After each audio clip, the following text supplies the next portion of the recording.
tous. Nous allons lire un verset du Srimad Bhagavatam. Quel verset ? 34. Chant 1, chapitre 17.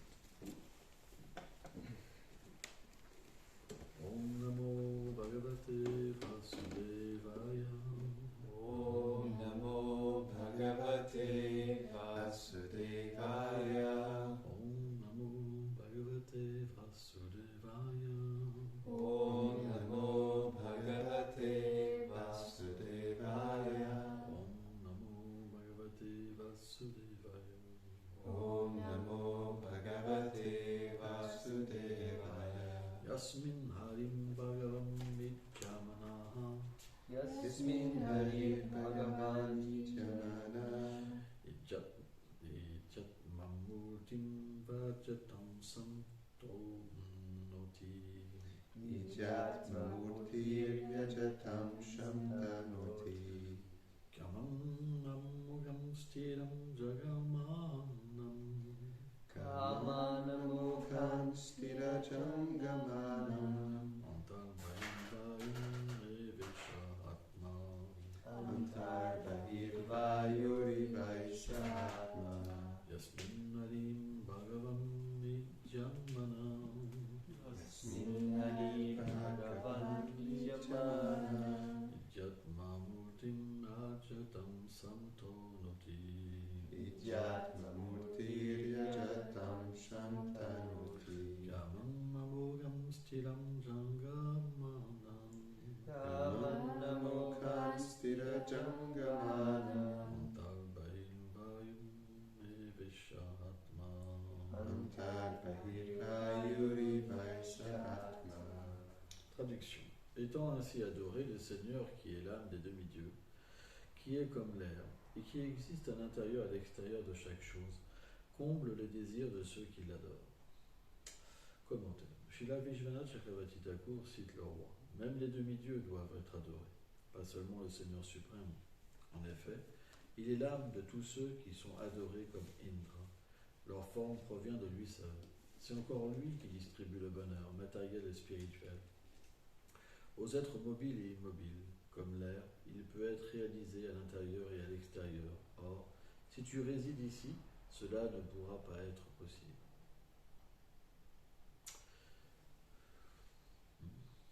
Le Seigneur suprême est celui qui accorde tous les fruits des actes aux êtres vivants. En effet, il réside dans le cœur de chaque chose sous sa forme de l'âme suprême. Il est aussi l'origine de tous les êtres dans la création. Personne n'est égal à lui ou indépendant de lui. Le fruit de l'adoration des demi-dieux est donc accordé par lui seul. Les demi-dieux n'ont aucun pouvoir indépendant. Ils sont simplement les représentants du Seigneur en ce monde et sont considérés comme ses manifestations indirectes ou comme des êtres mis en pouvoir par lui. C'est pourquoi aucun dévot ne doit leur manquer de respect, car les offensés reviendraient en quelque sorte à l'offensé. C'est pourquoi le roi explique ici qu'on doit aussi leur offrir une adoration, tout en comprenant le lien qui les unit au Seigneur. Mais il est interdit de leur offrir un culte en pensant qu'ils sont suprêmes ou indépendants de Krishna. Ceci représente une offense décrite dans le Padma Purana.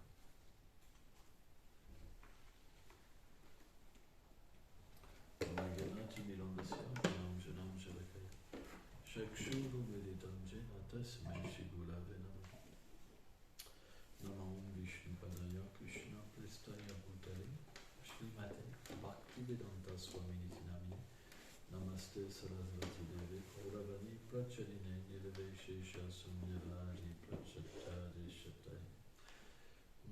C'est intéressant parce que Srila Prabhupada a mis un accent particulier à réprimer cette adoration des demi-dieux.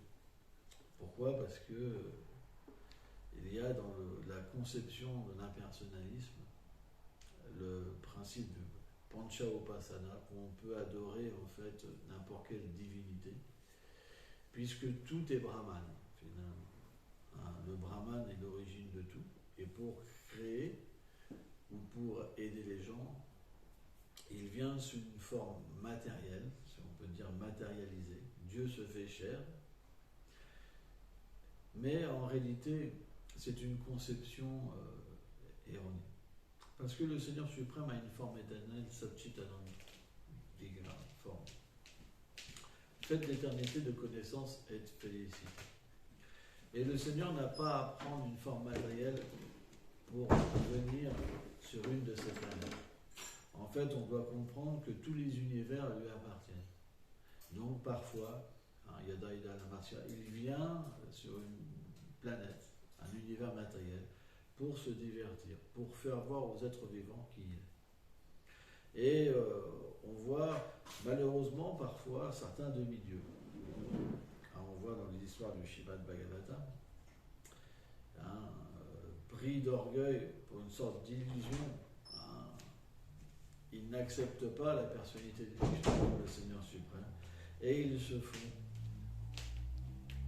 reprendre par Krishna. Indra, il a le droit, Brahma, il a le droit, et plein d'autres finalement. Mais le point, c'est que bien que Srila Prabhupada a réprimé cette adoration, en même temps, on ne doit pas manquer de respect aux demi-dieux. On voit que tous les Vaishnavas adorent Shiva. Le Seigneur lui-même adorait Shiva. En fait, dans ses divertissements, c'est très intéressant. Chaitanya Mahaprabhu lui-même a démontré. Partout où il allait dans les temples de Shiva, adorer Shiva. Parce que c'est expliqué qu'on ne peut pas adorer séparément Shiva de Govinda. Mais aussi que l'adoration de Govinda n'est pas séparée de Shiva. C'est expliqué. Celui qui manque de respect à Shiva ne peut pas atteindre la miséricorde de Govinda, de Krishna. C'est expliqué. C'est des versets, c'est expliqué. C'est pourquoi, en tant que Vaishnava, on adore Shiva, mais avec une bonne compréhension. Alors bien sûr, Shiva n'est pas un être ordinaire, puisqu'on sait que, par exemple, certaines manifestations de Shiva, elles sont décrites comme le regard du Seigneur suprême quand il imprègne la nature matérielle, alors il devient Shiva. Donc, qu'est-ce qu'on peut comprendre là-dedans? C'est que bien que Shiva n'est pas différent du Seigneur suprême, des écrits comme la Brahma Samhita expliquent qu'il y a quand même une certaine différence. On prend l'exemple du lait et du caillé. Alors ça, tout le monde connaît, mais c'est toujours bien de le répéter parce que certains commencent. Du lait, on fait du caillé, mais du caillé, on ne fait pas du lait. En vérité, Shiva, bien qu'il soit une manifestation du Seigneur suprême, il est aussi dans une autre catégorie, ce qu'on appelle Shiva Tattva. Il y a Vishnu Tattva, Shiva Tattva et Jiva Tattva. Il n'est pas un être ordinaire, comme un Jiva, mais il n'est pas non plus le Seigneur suprême dans sa totalité. Il est une manifestation du Seigneur qui est dans une attitude d'être son dévot. En fait, Shiva se considère comme un dévot, un Vaishnava, un dévot du Seigneur Vishnu. C'est expliqué dans le Srimad Bhagavatam que Shiva médite sur Sankarshan. Bon, il y a différents concepts, bien sûr. Mais on voit que Shiva accompagne toujours le Seigneur dans ses divertissements. On voit, par exemple, il vient en tant qu'Hanuman dans les divertissements de Ram. Lorsque Krishna est à Dwarka, il vient en tant que Bhima, par exemple. Donc partout où le Seigneur est présent pour accomplir ce divertissement, Shiva est toujours présent. Par exemple, sous la forme de Murari-Gupta.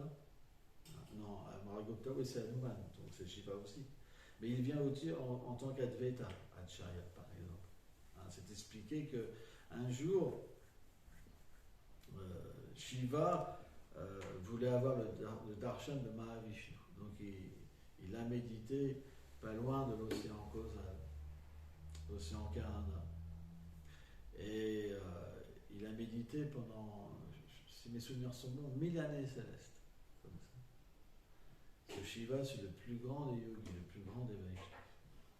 Donc c'est expliqué sur sa planète à Shivaloka, qui est entre les univers matériels et Vaikuntha, le monde transcendantal. Il y a une planète qui est spirituelle, qui n'est jamais détruite.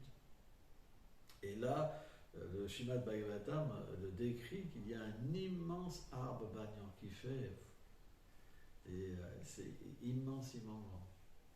Et sous cet arbre, il n'y a aucun bruit. Pas un bruit, pas un bruit d'oiseau, quoi que ce soit. C'est la shanti, c'est la paix totale pour fixer ses pensées sur le Seigneur suprême. Et sur cette planète-là, tous les grands sages de l'univers viennent pour prendre la miséricorde de Shiva, Sadashiva, pour pouvoir fixer leurs pensées sur la forme éternelle du Seigneur suprême. Donc, Brahma médite sur Krishna, Shiva médite sur Krishna, les Kubara méditent sur Krishna, tout le monde médite sur Krishna. Mais certains insensés, tout petits, avec un cerveau minuscule, ils disent « Oh, Krishna, c'est juste un être ordinaire ». Et parfois, les demi-dieux aussi, sous une forme d'illusion, ils pensent que Krishna est un être ordinaire. On a souvent parlé de ça dans les classes, parce que Krishna est très difficile à comprendre. Quand il n'y a plus de divinité, quand le Seigneur est libéré de toute contrainte de la création, du maintien, de la destruction, et qu'il délaisse sa couronne et tous ses attirails du Seigneur suprême, et qu'il est dans sa demeure comme simplement l'objet d'amour de ses dévots, alors il devient Kana, Shyam, Krishna. Et à partir de là, la complication commence. Parce que ce Seigneur de l'amour, il paraît tout à fait ordinaire. Oh, bien sûr, ses traits sont inconcevables. C'est expliqué, par exemple, si nous prenons l'exemple des gopis. Les gopis, elles ont un corps transcendantal qui est tellement doux, tellement délicat. La douceur transcendantale ne saurait se comparer même au beurre fondu ou aux pétales de rose. C'est sur un autre niveau, vraiment, parce que le corps spirituel, ce sont des sentiments. Ce n'est pas un corps matériel comme nous qui recouvre l'âme. C'est carrément le sentiment de l'être dans l'éternité. Donc c'est un sentiment d'amour. Donc le corps spirituel est un sentiment d'amour. Et en même temps, il y a une forme, il y a des qualités, etc. Il y a un âge éternel, il y a un vêtement qui est aussi une personne, etc., etc., etc. Et bien que les gopis sont les êtres les plus élevés dans l'amour, ça veut dire que c'est le corps le plus doux qui puisse exister, les pieds du Seigneur Krishna, ils sont tellement doux qu'elles ont peur de mettre ses pieds sur leur poitrine, de peur de lui faire du mal. Mais qu'est-ce qu'on peut imaginer de la douceur du Seigneur suprême? Donc, tout en Krishna est illimité. Sa beauté, ses qualités, tout. Donc, automatiquement, ce qui se passe, c'est que son énergie interne, Yogamaya, elle voile les êtres vivants d'une manière qu'elle les pousse à accepter une relation d'amour avec Krishna. Et quand l'être vivant se donne à Krishna, sur ce niveau d'existence, Krishna se donne en proportion.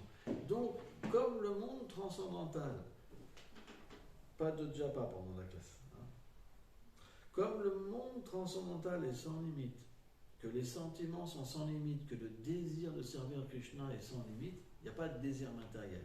Il ne peut pas avoir de désir matériel dans le monde transcendantal. C'est impossible. Parce que l'attraction est sans limite. C'est impossible.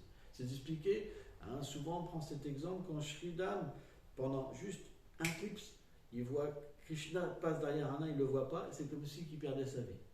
C'est impossible d'avoir un désir de quitter Krishna. Simplement, les gens sans intelligence disent ça. C'est pour ça, Bhaktivinoda Thakur, il dit, il y a deux catégories d'âmes, les associés du Seigneur et les jivas qui viennent de virage.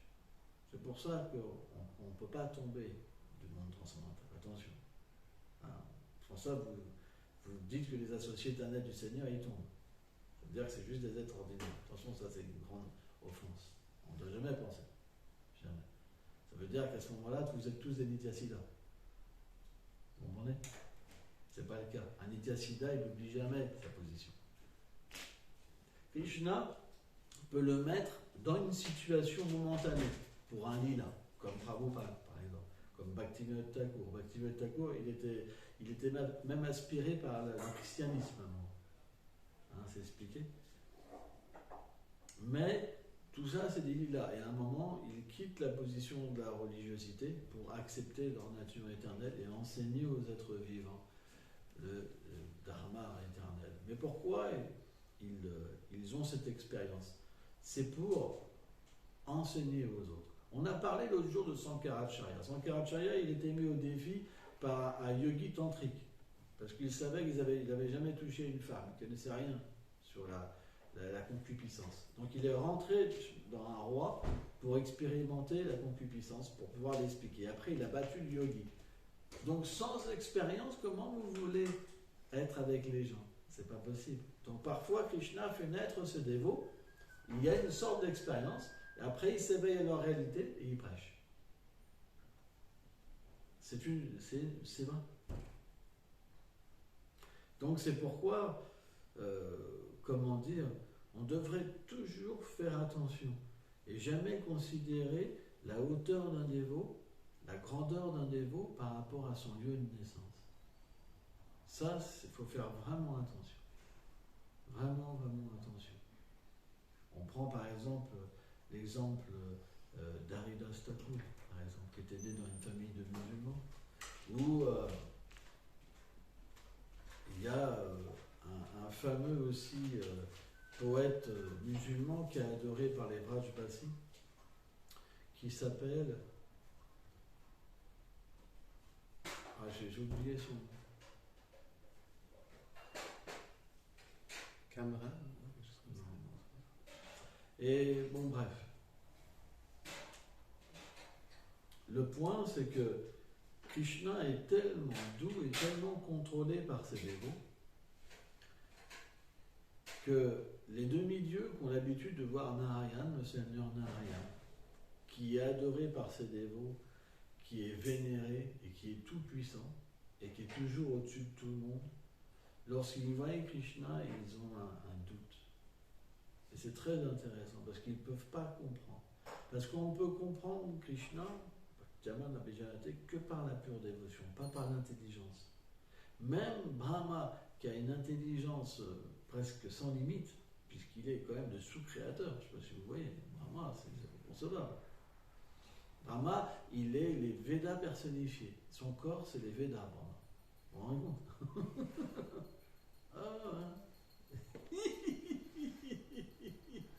Et bien quand il voit Krishna, il ne comprend pas. Il ne comprend rien. Parce que Krishna est au-delà des Védas. C'est expliqué que Golok Vrindavan ne peut pas être expliqué avec les Védas. Après, les Goswamis, ils ont fait ce travail de collecter en fait les écritures pour expliquer la position de Krishna. Mais en réalité, la conception de Krishna est au-delà des Védas. Ne peut pas être décrit même dans les Védas. Ça apparaît pas, la position de Radharani, la position de Krishna, que sommairement. Pourquoi? Parce que c'est un concept qui ne peut pas être compris par les êtres ordinaires, même par les demi-dieux.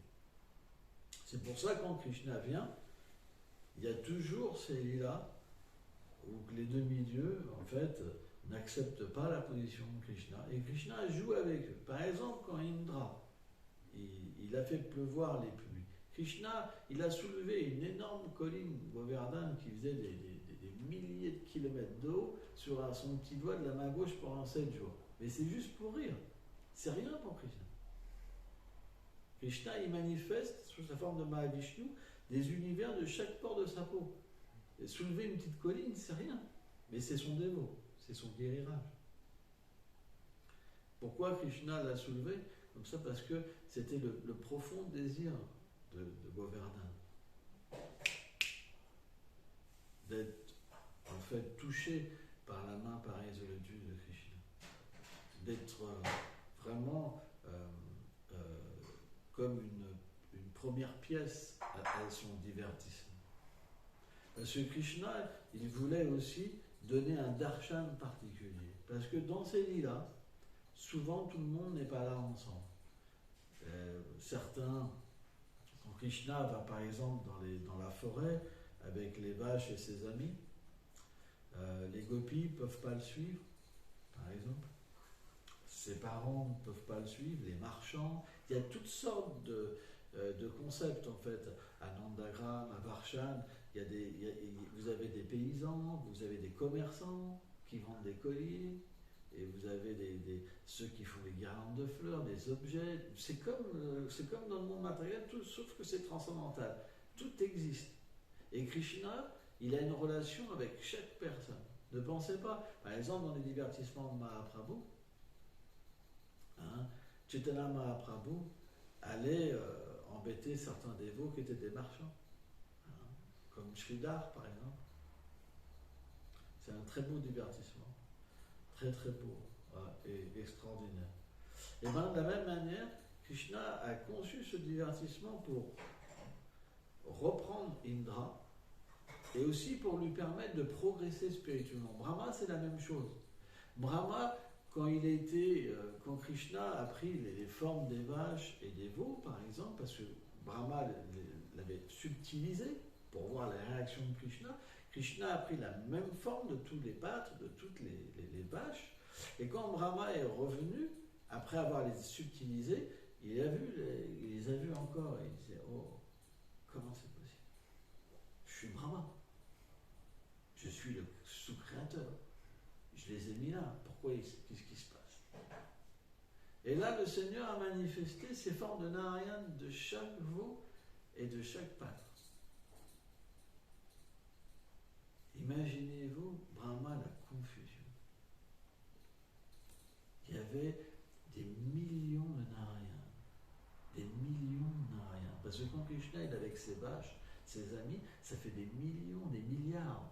Des milliards de vaches, de moutons, de chèvres, des chiens, des amis, c'est des milliards. L'espace, il est sans limite dans le monde transcendantal. Et bien tout ça, Krishna, il a fait apparaître des Narayans.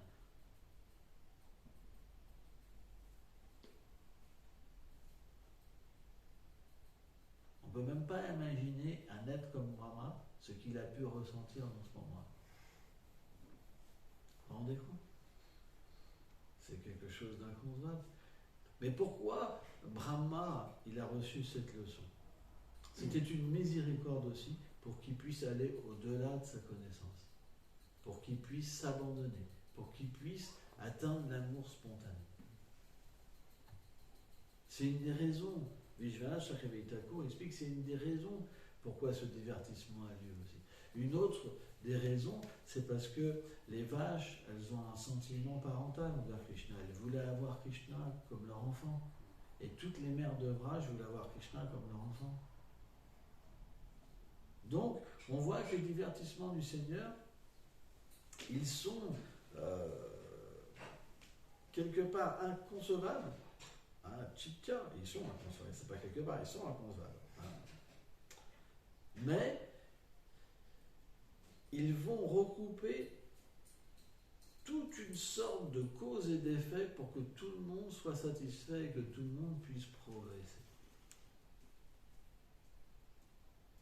Tout le monde doit progresser.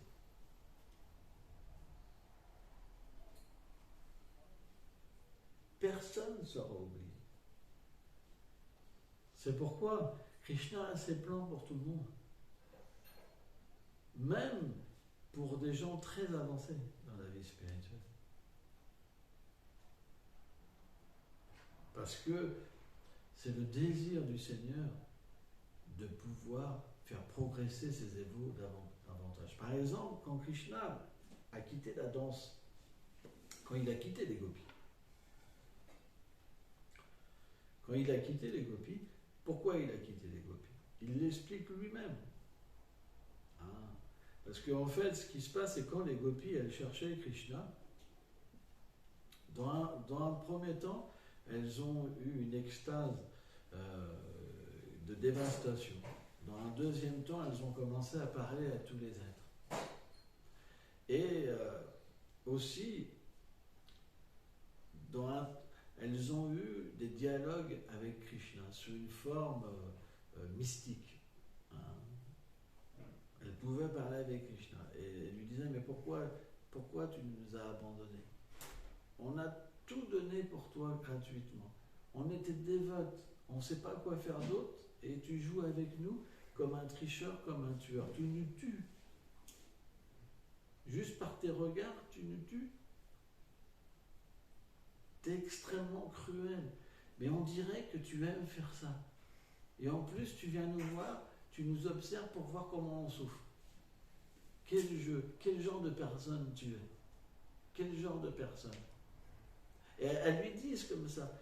Les Védas, Brahma explique que tu viens dans cet univers. Brahma t'appelle pour que tu viennes aider tous les êtres, mais on fait partie de cet univers. Pourquoi nous, on n'a pas le droit à cette miséricorde?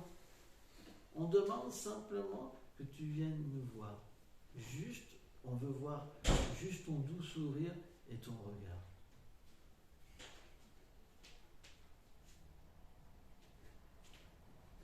Et Krishna leur dit, en fait, si je fais ça, c'est pour augmenter l'amour de mes dévots ordinaires. Mais puisque vous êtes mes serviteurs éternels, je le fais aussi pour augmenter votre amour.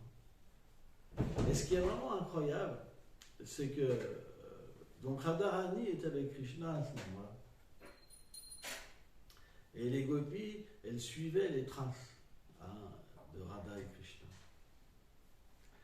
Et à un moment, Radharani, elle a pensé, mais qu'est-ce que vont devenir Lalita et Vishaka dans cette séparation avec Krishna? Moi, je suis là, je prends tout le nectar pour moi, Krishna est à moi, et je laisse mes amis souffrir et mourir de séparation. Alors Radharani est très liée avec ses amis, elle est toujours dépendante de ses amis. Et dès qu'elle a pensé ça, Krishna, il s'est mis en colère. Il devait combler le désir. Et donc, non, elle a pensé ça, et là, Radharani a dit, oh, je suis fatiguée, veuille me porter s'il te plaît, j'arrive plus à faire un pas. Et là, Krishna, il a pris cette excuse des paroles de Radharani pour penser qu'elle s'était enorgueillie. Mais il savait qu'elle s'était pas enorgueillie, mais il devait combler son désir. Donc il a disparu. Et Krishna a dit, je ne peux pas te porter, il n'y a pas de palanquin, hein, monte plutôt sur mes épaules, et à ce moment-là, Krishna a disparu. Et là, à ce moment-là, Radharani, qui était dans une extase d'union, mais la plus élevée, parce que Krishna avait délaissé tout pour être avec elle, tu vois, elle est entrée au même niveau dans une séparation. Et la séparation était tellement puissante qu'elle s'est évanouie. Et là, quand toutes les autres gopis, donc parce qu'ils ont commencé à avoir les empreintes de Krishna, puis après avoir les empreintes de Radharani, alors il y avait une espèce de concurrence entre le camp de Chandravali et le camp de Radharani, parce qu'il y en avait qui étaient envieuses et qui ne voulaient pas admettre que c'était les empreintes de Radharani. Mais quand ils ont vu le corps de Radha, il avait eu tellement de transformations, son amour était tellement élevé qu'il ne pouvait même pas reconnaître si c'était Radharani. À ce point-là. Et c'est qu'après mûre réflexion qu'ils ont établi que c'était Radharani, et là elle s'est réveillée en fait. Dès qu'elle a entendu en fait ses amis, elle est sortie de son inconscience. Et là ils ont réalisé que c'était Radharani. Donc, mais en fait ce qui est vraiment incroyable, c'est que Radharani, c'est comme l'océan. Et les autres gopis, ce sont des manifestations de Radharani. C'est comme des rivières qui se jettent dans l'océan. Donc dès qu'ils ont eu le darshan de Radharani, cette vision de Radharani, dans cette capacité de l'amour de Dieu, automatiquement ils sont devenus comme des élèves. Ils ont trouvé leur maître et ils se sont enquéris. Ils se sont liés avec sa douleur. Et du coup, ça a quelque part, dans un premier temps, apaisé leur douleur. Et après, de concert, ils ont vécu à un autre niveau, ça a doublé après l'extase des autres gopis. C'est très puissant. C'est extrêmement puissant. Et bien sûr, à un certain moment, Krishna est revenu. Donc c'est très difficile à comprendre les divertissements de Krishna, extrêmement difficile, parce que ça ressemble aux êtres de ce monde. Et on voit les yogis qui sont impies, et qui ont des pouvoirs mystiques, ils imitent Krishna avec la danse rasa, tout ça. Mais c'est abominable en fait. C'est abominable. On doit toujours comprendre. Il part où? Bhaktisiddhanta a expliqué ça. Ah, bon, bref. Ok,